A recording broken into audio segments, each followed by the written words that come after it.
Good morning, it's 7 o'clock. You're watching Sunrise live from Salisbury. Our top story this morning, the Russian spy ultimatum. Theresa May has given the Kremlin until midnight to reveal if it was involved in the poisoning of a former spy. Russia has dismissed accusations as fairy tales, but France and the United States say they stand in solidarity with Britain. The most deadly nerve agent ever made. We learn more about the chemical weapon used in the attack. And what are the options open to the Prime Minister? Is England's participation in the World Cup now in doubt? Also this morning, the fight to keep the black cab rapist behind bars. A legal challenge against the parole board's decision to release John Worboys heads to the High Court. The Chancellor's spring statement, the numbers are improving, but there'll be no end to austerity. In sport, Manchester City take another step towards their first Premier League title under Pep Guardiola. At 22, we'll be looking through the papers with businesswoman Michelle Dewberry and the comedian Mark Dolan.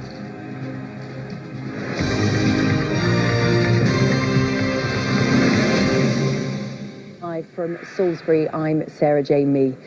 Theresa May has given Russia until the end of today to explain if it was behind the attack on a former Russian double agent here last Sunday. After telling MPs Russian involvement was highly likely, last night the Prime Minister sought the backing of the UK's strongest allies. Both the United States and France condemned the attack and said that they stood in solidarity with the UK. Attention now turns to how the government might retaliate. Sky's Ashish Joshi has our first report. It's taken more than a week, but now it's been identified. Novichok. The powerful nerve agent, it's believed, has never been used on British soil before. And it probably proves beyond doubt Russia is behind the attempted double murders of Sergei Skripal and his daughter Yulia. It is now clear that Mr. Skripal and his daughter were poisoned with a military-grade nerve agent of a type developed by Russia. The clock is ticking. The Prime Minister has set a midnight deadline for Moscow to account for its actions. Mr. Speaker, on Wednesday, we will consider in detail the response from the Russian state. Should there be no credible response, we will conclude that this action amounts to an unlawful use of force by the Russian state against the United Kingdom. And I will come back to this House and set out the full range of measures that we will take in response. The events in Westminster barely registered in Russia, dismissed out of hand as a circus act. For President Putin and other delegates attending this agricultural show in Krasnodar, there wasn't even the slightest concern at the possibility of retaliatory British action. Get to the bottom of things there first, then we'll discuss it. But in Washington, there was support and concern. The use of a highly lethal nerve agent against UK citizens on UK soil is an outrage. The attack was reckless, indiscriminate, and irresponsible. We offer the fullest condemnation, and we extend our sympathy to the victims and their families and our support to the UK government. We stand by our closest ally in the special relationship that we have. Solidarity from European allies too, a telephone call from Mrs. May to French President Emmanuel Macron. Both countries agreeing to coordinate closely as the investigation develops. As the international dimensions of this attack widen, Salisbury, the city where Mr. Skripal and his daughter were poisoned, is still in the grip of an ever-expanding police investigation. The road where the former double agent lived is still closed off, accessible only to those with checkable identities. At the house, forensic tents are still in the back garden. Objects are being removed, awaiting collection. Neighbours are still being questioned.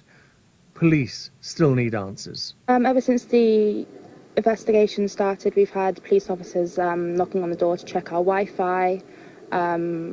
They would leave everyone with a list of questions asking how we know him, do we know where he lives, do we see any suspicious activity going on, just basically anything that can help them. Residents have been warned to expect further disruption to their lives for the coming days. In that time, Mrs. May will have had her response from Moscow and will consider what strong action she can take to match her strong words. Ashish Joshi, Sky News. As Ashish was saying there are key sites still sealed off in the city this morning. Sky's Tom Parminter is with me and has been following the investigation. A political deadline has been set, Tom, but what's happening in this city in the meantime? It's worth perhaps pausing, just reflecting on the fact that on that bench, just down there, underneath that yellow and white tent, that is where this couple were found, taken ill. And just what has happened since then is just unprecedented, really. And the police activity is still very intense, scattered around and outside this city now as well. We know that there's police activity in a village 5 miles outside Salisbury. We know that a car recovery centre was cordoned off last night. That is where we believe some of the vehicles involved, including Mr. Skripal's vehicle, was taken. And so this is an ongoing kind of complex policing investigation, a counter-terrorism investigation, but also a decontamination process that they're having to go through, which just on this scale hasn't necessarily happened before. There's still key questions about what we are still to find out about. How did that nerve agent arrive in the UK? How did it arrive here in Salisbury? We have one new witness potentially who is saying that in the hour before the couple were found on the bench over there was a woman spotted in Salisbury with a black face mask on and a large bag. Now, the significance of that is feeding into that wider police investigation, which is taking in witness accounts from many, many people. The public health risk is still deemed to be low, despite what has been a pretty alarming police investigation here in Salisbury, but nevertheless, the cemetery again cordoned off down there this morning. I've seen police. Also, the Sainsbury's car park behind us still cordoned off partially. This is still a long-running police investigation in the middle of that big ultimatum placed down by Theresa May yesterday. OK, Tom, thank you. Plenty of police activity here in Salisbury this morning. Plenty of activity today in Westminster as well. We can go now live to Beth Rigby in central London. And Beth, the deadline has started. The clock is ticking for the Prime Minister, but while she waits, she's been on the phone to some of her key allies to bolster support. We'll get reaction from Russia in just a moment and Lisa Holland, but what's happening in Westminster today?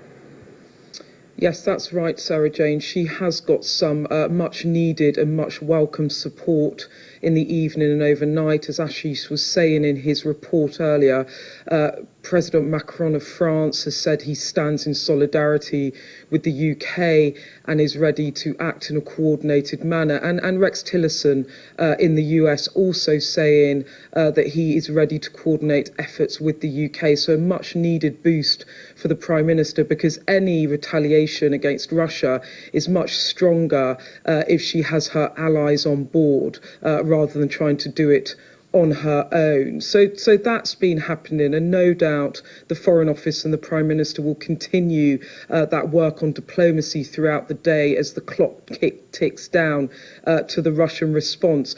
But what happens next? Well, the crucial point in her statement yesterday was this. When she said, should there be no credible response, we will conclude that this action amounts to an unlawful use of force by the Russian state against the United Kingdom. And it's the unlawful use of force that's crucial, because that will give the government powers in international law, give them authorization to do things against an act of aggression on British soil.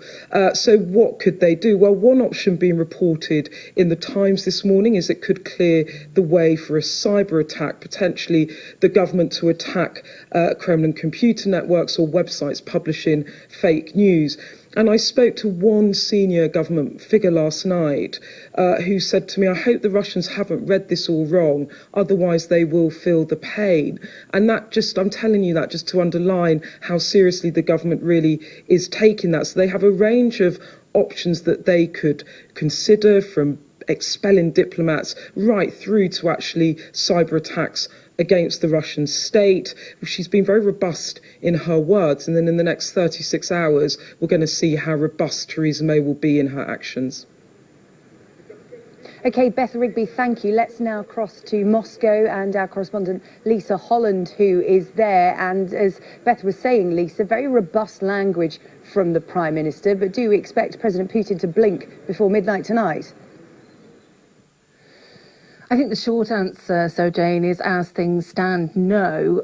Really don't hold your breath if there's any sense of expectation about any kind of enlightening statement to come from Moscow, because I think Moscow has made it clear. It said it's not involved in this, from Vladimir Putin to the way this is being played out in the Russian media.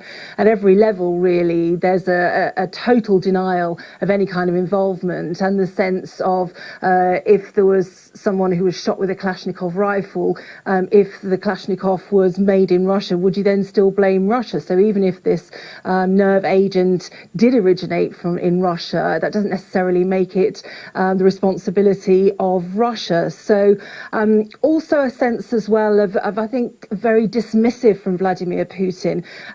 10 years ago, when the Alexander Litvinenko poisoning case was going on, there was a sense that Russia was saying, at least formally, that they would cooperate, that they would do what they could.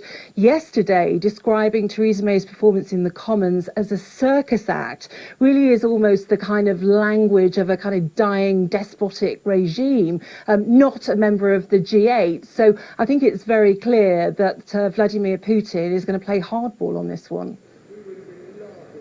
Okay, Lisa, for the moment, we will follow developments from Westminster and Moscow throughout the morning here on Sunrise and, of course, throughout the day on Sky News. Well, this morning, we know a bit more about the nerve agent that was used in the attack, Novichok. The chemical weapon was developed by the Soviet Union in the 70s and 80s and was designed to kill, or at least have permanent debilitating effects. Our science correspondent Thomas Moore has been taking a closer look at how it works. The alarming precautions taken by the emergency services in Salisbury now look fully justified. Novichok is the most deadly nerve agent ever made, with dozens of formulations that are engineered to be hard to detect, and their effects are irreversible. It's 10 times more potent than VX, the chemical used to murder the half-brother of North Korean leader Kim Jong-un. There's little doubt about the chemical's source.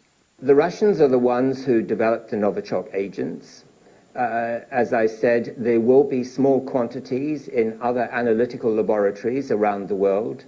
The Novichok group of chemicals were developed by the Soviet Union in the 1970s and 1980s. Novichok means newcomer in Russian. They can be dispersed as an ultrafine powder that's inhaled, ingested, or absorbed through the skin. Like all nerve agents, Novichok chemicals work by blocking an enzyme that is active in the nervous system. This causes muscles to contract involuntarily, potentially leading to cardiac arrest or asphyxiation. Novichok is what's called a binary weapon. It can be made from 2 precursor chemicals that on their own are perfectly harmless, so it can be handled and transported perfectly safely. Then, just before the assassination attempt, the 2 are mixed to make the deadly nerve agent. The chemical acts quickly in the body. Novichok is a novel agent that we know less about. We know about its mechanism of action. It's similar to sarin and VX. The use of a new chemical, it might have been, it would just because it would take longer. It's likely that Sergei Skripal and his daughter were exposed to Novichok minutes before they were found on a park bench. But how and where remains a mystery. Thomas Moore, Sky News. Well, that is the latest we have from Salisbury so far this morning. As I said, the police investigation ongoing here today.